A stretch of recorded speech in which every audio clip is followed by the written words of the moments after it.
Hello everyone, in this video what I want to show you is how to do the optional I-cord finishing right at the bottom here. So a little trick I got, if you have an interchangeable needle, all I do is I just take it off the cable and it becomes a double pointed needle. This is my little cheat. So apparently it's a bit hard to find 10mm double pointed needles. So if you have an interchangeable needle, all you need to do is take it off the cable and it becomes a double pointed needle. There you go. Yeah, I was a bit desperate once because I couldn't find it anywhere.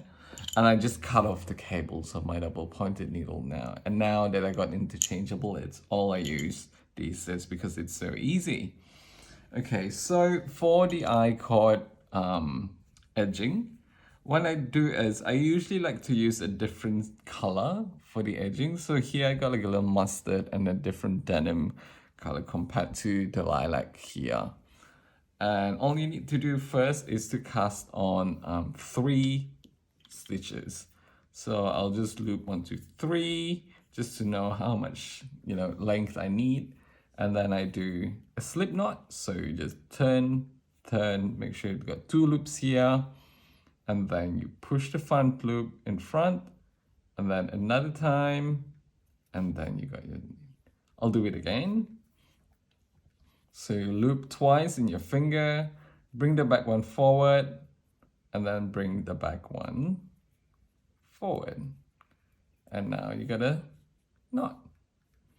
Cool. All you do is you put your needle through. It's a bit iffy. Cool. And now you cast on the long tail method.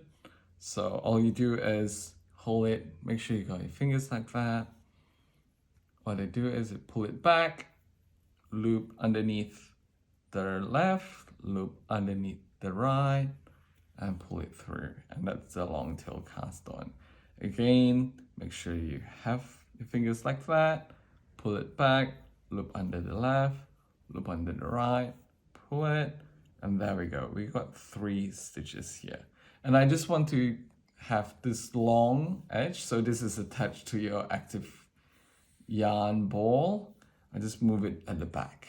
So the active strand is at the back.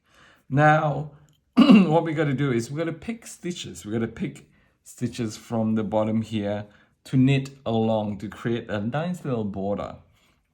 And what I like to do first is, so this is the cast on we had in the beginning of the piece.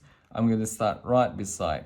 You can join or you can weave in the ends now, but I weave in the ends at the end before that. So again, how do we identify stitches? Through V here.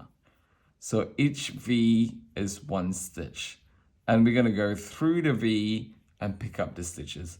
At times you see some people pick up the ones here on top here. That works too if you want to pick up the stitches on top of the V. But I just go through the V or just go through the loop because it's much easier to see and it's much easier for beginners to kind of learn as well.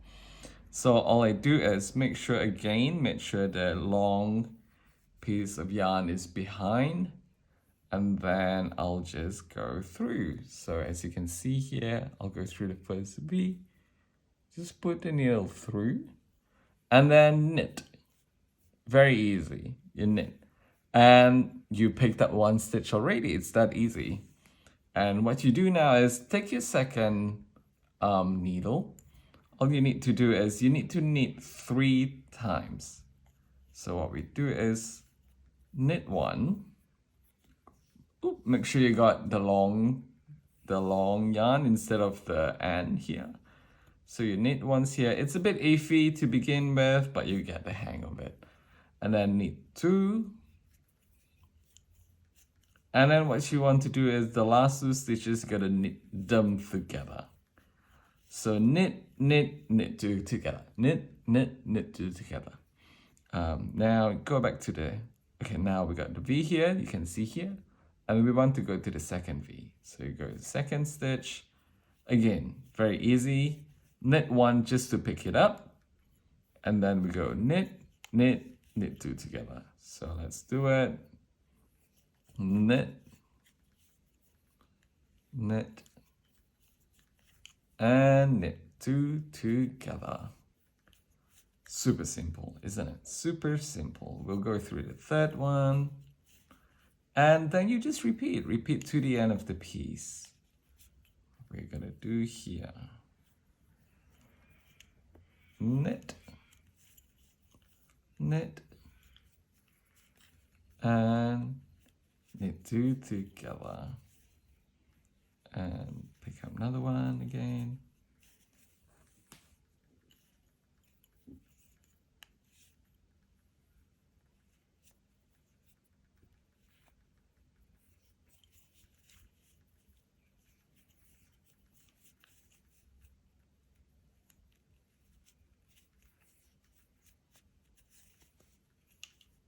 As you can see here, starting to create a very nice border here, which I love.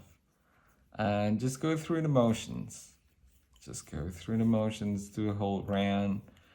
And I think it'll be your new favorite technique. You know, you'll start adding an I-cord border into everything that you do.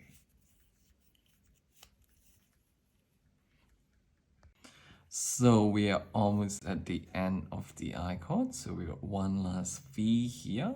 I just want to show you how to finish casting off the I-cord.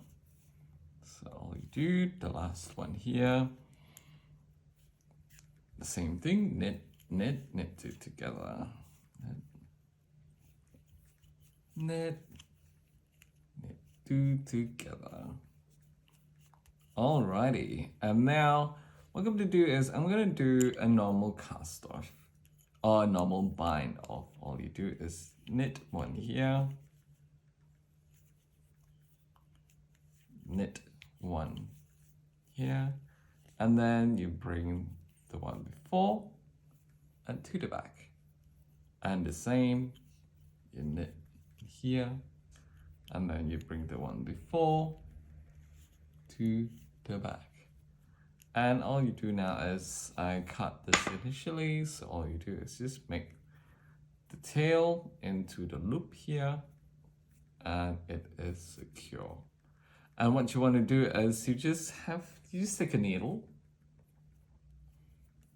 and just weave the ends or join them together, however it looks good for you. I am not too fussed by this, but you know, some people want it to be exceptionally pretty, but for me it's, you know, it's handmade and I want it to look like it's handmade. It's not machine made, and it's fine if it's not perfect, but you know, some people like it perfect, which is fine. You can look at other tutorials on YouTube on I-cord edging and how to end an I-cord edging as well, but this is how I do it. I just kind of stitch them together and ta-da, it's done. You know, when you wear it like that, you're not even gonna see the sides or where it kind of joined, and you can't even see it now anyway. And this is it. And congratulations, you have finished your top. See ya!